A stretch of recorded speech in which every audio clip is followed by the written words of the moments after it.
রাতারগুল জলাবন, যা সিলেট জেলার গোয়াইনঘাটের ফতেপুর ইউনিয়নে অবস্থিত, বাংলাদেশের একটি মিঠা পানির জলাবন। সিলেট শহর থেকে প্রায় ২৬ কিলোমিটার দূরে গোয়াইন নদীর দক্ষিণে এই বনের অবস্থান।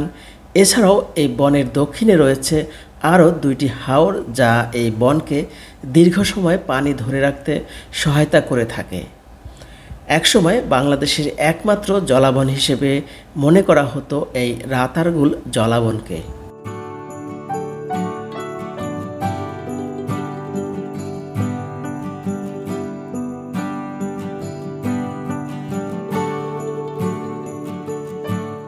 সিলেটের স্থানীয় ভাষায় ভুট্টা বা পাটি গাছ, যা রাতা গাছ নামে পরিচিত, সেই রাতা গাছের নাম অনুসারে এই বনের নামকরণ করা হয়েছে রাতারগুল।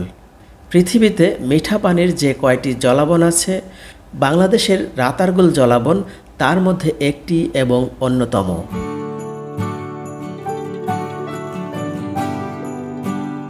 রাতারগুল জলাবনের গাছপালা বছরে ৪ থেকে ৭ মাস পর্যন্ত পানির নিচে থাকে। সারা বছর পানির উচ্চতা ১০ ফুটের মতো থাকে এবং বর্ষাকালে এই বন ২০ থেকে ৩০ ফুট পানির নিচে নিমজ্জিত থাকে। বর্ষার সিজনে এই গাছগুলার ঠিক এই পর্যন্ত পানি থাকে। তখন যদি কেউ এখানে আসে, এই নৌকায় করে যে আমরা এসে এই পাড়ে নামলাম, তখন সরাসরি নৌকা নিয়ে এর ভিতরে আসা যায় এবং এই বন পুরোটা ঘুরে দেখা যায় নৌকায় করে। আর আজকে আমরা কিন্তু হেঁটে হেঁটে এক বন দেখছি, কিন্তু কিছু দূর নৌকায় করে আসছি। আর বর্ষার সময় ঠিক এর বিপরীত।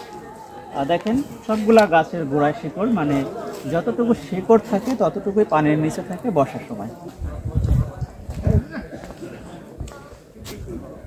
এর আগের একটা ভিডিওতে আমি বলেছিলাম যে বই অন্যের জীবনী পড়তে শেখায়, আর ভ্রমণ শেখায় কিভাবে জীবনযাপন করতে হয়।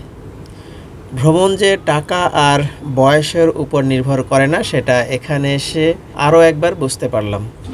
এখানে আমি দেখতে পাচ্ছি প্রায় ৬০+ বয়সের একজন বৃদ্ধ ঘুরতে এসেছে। তার মানে বোঝা গেল যে ঘোরার জন্য কোনো বয়স লাগে না, শুধু মন থেকে একটু আগ্রহ থাকলেই হয়। অসাধারণ একটা দৃশ্য, যদি কেউ না আসে এখানে সেটা বোঝাই যাবে না। আমাদের এখানে প্রায় আধা ঘন্টা সময় কাটানো হলো, এখন আমাদের যাওয়ার পালা। তো আশা করি বর্ষার সময় আবারও আসবো এবং আপনাদেরকে এইখানকার পুরো সিনারি বর্ষার সময় আবারও দেখাবো। রাতারগুলের সৌন্দর্য দেখতে সারা বছরই পর্যটকদের আগমন ঘটলেও বর্ষা মৌসুমে এই বনের সৌন্দর্য কয়েক গুণ বৃদ্ধি পায়। জলে নিম্নাঙ্গ ডুবিয়ে দাঁড়িয়ে থাকা বনের গাছগুলোর সৌন্দর্য দেখতে বিশেষ করে বর্ষা মৌসুমে এখানে ভিড় করেন পর্যটকগণ। শুকনো মৌসুমে বনের ভিতরে হেঁটে প্রবেশ করা গেলেও বর্ষা মৌসুমে বনের ভিতরে নৌকার মাধ্যমে ভ্রমণ করতে হয়। নৌকাতে চড়ে বনের ভিতরে ঘুরতে ঘুরতে দেখা যায় প্রকৃতির রূপসুধা। তবে বনে ভ্রমণ করতে অনুমতি নিতে হয় রাতারগুল বন বিট অফিস থেকে।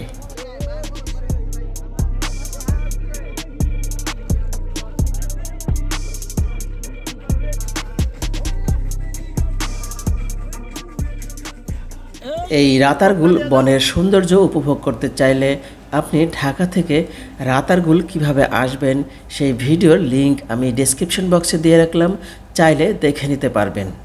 প্রিয় বন্ধুরা, পরবর্তী ভিডিও দেখার আমন্ত্রণ জানিয়ে রাতারগুল জলাবন থেকে আজকের মতন বিদায় নিচ্ছি। আল্লাহ হাফেজ।